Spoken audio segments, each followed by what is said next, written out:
Hello बच्चों, कैसे हो आप? बढ़िया। आप बढ़िया तो मैं भी बढ़िया।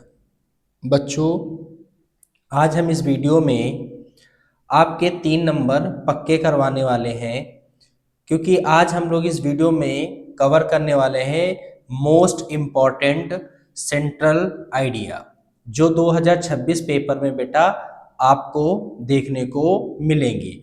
और इतनी आसान भाषा में मैं उसके आपके लिए लेकर आया हूँ लिखकर कि बहुत आसानी से आप उसको एक दो बार पढ़कर याद कर सकते हैं। तो बिना वीडियो स्किप किए हुए बेटा पूरे वीडियो को देखिए, सुन के भी आपको याद हो सकता है। तो चलिए बिना किसी देरी के वीडियो शुरू करते हैं। पहली बेटा सेंट्रल आइडिया हम लोगों के पास, आपको ऐसे पेपर में भी लिख कर आना है। सेंट्रल आइडिया डालिएगा और सेंट्रल आइडिया का जो नाम है उसको डालिएगा। देखिए सेंट्रल आइडिया हम लोगों ने पहली कौन सी ली है, द डस्ट ऑफ स्नो हम लोगों ने सेंट्रल आइडिया ली है। ठीक है, डस्ट ऑफ स्नो लिखना कैसे है, देखिए जैसे समझा रहे हैं बेटा सेम ऐसे आपको लिख कर आना है। ठीक है, देखिए क्या है, dust of snow is a short and beautiful poem written by Robert Frost. In this poem, the poet describes a simple incident in nature that changed his mood. मतलब इन्होंने क्या बताया है कि ये जो कविता है बेटा डस्ट ऑफ स्नो एक छोटी और सुंदर कविता है। इसमें कवि ने बताया है कि प्राकृतिक एक छोटी सी घटना उसके मन को कैसे बदल देती है, उसी के बारे में यहाँ पर बताया गया है। क्या है वो घटना? One day the poet was feeling sad and upset a crow. एक दिन क्या हुआ था बेटा, जो कवि था वो बहुत उदास बैठा हुआ था। तो क्या हुआ, a crow sitting on hemlock tree, एक बेटा हेमलॉक क्या था, एक हेमलॉक ट्री था। Shook down some dust of snow on him, मतलब क्या क्या उस कौवे ने जो हेमलॉक ट्री पर बैठा हुआ था उसने उस अपने जो है पंख को हिलाया। ठीक है, यानी कि उस पर बैठा हुआ था, शुक डाउन है ना, सम डस्ट ऑफ स्नो, मतलब वहां पर जो पेड़ था, पेड़ पर जो बर्फ जमी हुई थी, कसके अपने पंखों को फड़फड़ाया और वो बर्फ जाकर किस पर गिरी बेटा, हमारे कवि पर गिरी। ठीक है, थोड़ी थोड़ी जैसे फूल नहीं गिरते हैं उस तरीके से वो बर्फ गिरी। फिर क्या है, the small and unexpected act of nature change his mood, मतलब एक छोटी सी बेटा वो जो घटना थी वो कवि के जो मन को क्या कर गई, बदल दिया उसने। ठीक है, ही फेल्ट हैप्पियर, वह बहुत खुश हुआ, एंड रियलाइज दैट, और उसको एहसास हुआ, that even a small moment can bring big change in life, मतलब हमारे जीवन का छोटा सा एक कोई भी बेटा छोटा मोमेंट, ठीक है, छोटा सा मोमेंट होता है वो हमारे जीवन में क्या कर सकता है, परिवर्तन ला सकता है। इसीलिए हमें छोटी छोटी बातों पर उदास नहीं होना चाहिए, कवि का ये पूरा सार है। उम्मीद करता हूं ये आपको समझ में भी आया होगा कि कवि क्या कह रहा है। और ये सेंट्रल आइडिया बेटा आपको बहुत आसान भाषा में लिखी गई है, आराम से याद भी हो जाएगी। तो चलिए बढ़ते हम अपने अगले सेंट्रल आइडिया की ओर। देखिए बेटा नेक्स्ट सेंट्रल आइडिया हम लोगों ने लिया है अमांडा। ठीक है, ये भी बहुत बढ़िया है और ये भी पेपर में आने की इस बार पूरे पूरे चांसेस हैं। ठीक है, देखिए लिखा है कैसे लिखना है, देखिए छोटा सा आपको ये तो आप सभी में लिखना ही लिखना है, इसको आप रट लीजिए। ठीक है, 2-3 शब्द हैं ऐसे, इनको आप रट लीजिए, वर्ड है उनको रटा मारिए। ठीक है, देखिए मैंने क्या लिखा, the poem Amanda is composed bye, है ना, कौन था बेटा, रॉबिन क्लेन। ठीक है, यहां तक तो आपको करना है और यहां पर हर एक सेंट्रल आइडिया में ये आपको लाइन लिख कर आनी है। बस क्या होगा, पोयम का नाम चेंज हो जाएगा और जिसने कंपोज किया है उस राइटर का, मतलब उस पोइट का क्या हो जाएगा, नाम चेंज हो जाएगा। बाकी सब कुछ सेम रहेगा। ठीक है, ये तो चिपका कर आना ही आना है पेपर में। ठीक है, 1 नंबर इसका मिलता है। ठीक, फिर क्या हमने लिखा है, this is a beautiful story of a small girl, यह एक क्या है बेटा, छोटी सी बच्ची की बहुत ही खूबसूरत कहानी है। हुज नेम इज अमांडा, जिसका नाम क्या था, अमांडा था। ठीक है, in this poem a child is nagged by her parents, specially her mother. कहने का मतलब है इस कविता में एक बच्ची को उसकी माँ डांटती है, ठीक है, उसकी क्या करती है, माँ डांटती है, यानी कि उसके पेरेंट्स डांटते हैं, जिसमें स्पेशली उसकी मदर उसको बहुत डांटती है। द पोएटेस यानी कि जो कावित्री है, ठीक है, रॉबिन जो क्लेन है ये बेटा एक लेडीज है, ठीक है। तो poetess shades light on how a child is always monitored and questioned her actions by her mother. Therefore, Amanda dreams to get away from her troubles. कहने का मतलब ये है कि कावित्री जो हमारी है वो इस बात पर प्रकाश डालती है कि कैसे एक बच्ची उसकी माँ हमेशा नजर, मतलब जो उसकी माँ होती है अपनी बच्ची पर किस प्रकार से नजर रखती है, किस प्रकार से उसे देखती है और उसे छोटी छोटी घटनाओं के लिए उसे क्या करती है, डांटती है और उस पर एक्शन लेती है, ठीक है।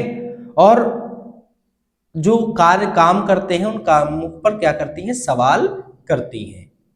इसलिए अमांडा क्या होता है, इन सभी से क्या हो जाती है, परेशान हो जाती है और वो ड्रीम देखने लगती है, वो सपना देखने लगती है अपनी जो है परियों की दुनिया की, ठीक है, अपनी दुनिया में खो जाती है, सपनों की दुनिया में। बस इतनी अमांडा की कहानी है और यही इसकी सेंट्रल आइडिया है। उम्मीद करता हूं ये भी बहुत अच्छे से आप समझ गए होंगे। तो चलिए बेटा बढ़ते हैं हम अपने अगले सेंट्रल आइडिया की ओर। नेक्स्ट सेंट्रल आइडिया बेटा है for Anne Gregory, for Anne Gregory. इस पोयम में भी वही सेम लाइन लिखना है। The poem for Anne Gregory is composed by William Butler, William Butler it's, ठीक है, विलियम बटलर इट्स। ये तो आपको हर एक सेंट्रल आइडिया में जो भी आप जो है लिखेंगे हर में लिखना है और हर एक में खाली नाम जो है पोयम का नाम और जो यहाँ इनके पोइट है या पोइटेस है उनके नाम को चेंज करना है। देखिए क्या है, बहुत सिंपल भाषा में लिखा हुआ है।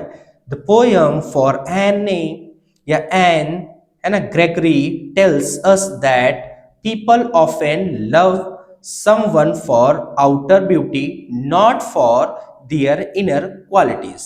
कहने का बेटा मतलब क्या है, कहने का अर्थ ये है बेटा कि पोयम में कवि ने क्या कहा है कि लोग अक्सर किसी व्यक्ति से उसकी किसके बेटा आउटर जो है आउटर ब्यूटी से ही लोग उसे पसंद करते हैं, ना कि उसकी इनर क्वालिटी से, कि उसकी इनर क्वालिटी कैसे है। यानी कि लोग सुंदरता से जो है लव करते हैं, प्यार करते हैं, लेकिन उसकी जो क्वालिटी है उससे प्यार नहीं करते। इसी के बारे में हमारे पोयम में बताया गया है।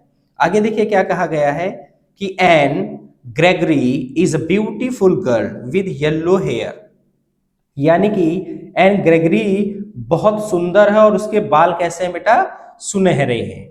People are attract to her, है ना, हर ब्यूटी बिकॉज, बेटा her beauty because of her looks, है ना।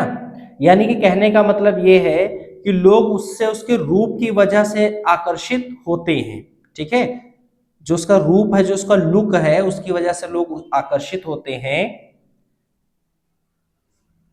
But the poem says that true love should be for a person's inner beauty and good nature। देखिए inner beauty इसको बेटा black से लिखेगा, good nature not just the physical, है ना, appearance।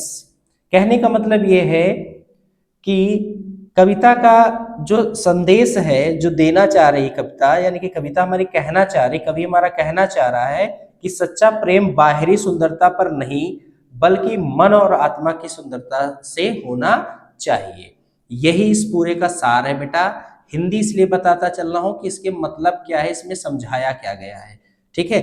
और ये बिल्कुल सिंपल लैंग्वेज में लिखा है और याद बहुत जल्दी हो जाएगा, पूरे नंबर आपको मिलेंगे इसके लिखने के। उम्मीद करता हूं ये भी आपको बहुत बढ़िया समझ में आया होगा। तो चलिए बढ़ते हैं हम अपने नेक्स्ट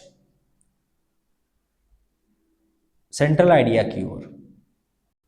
देखिए बेटा अगली हमारी जो है सेंट्रल आइडिया है अ टाइगर इन द जू, ठीक है, बहुत इंपॉर्टेंट है बेटा, ये भी हमारे पेपर में इस बार आपको देखने को मिलेगी।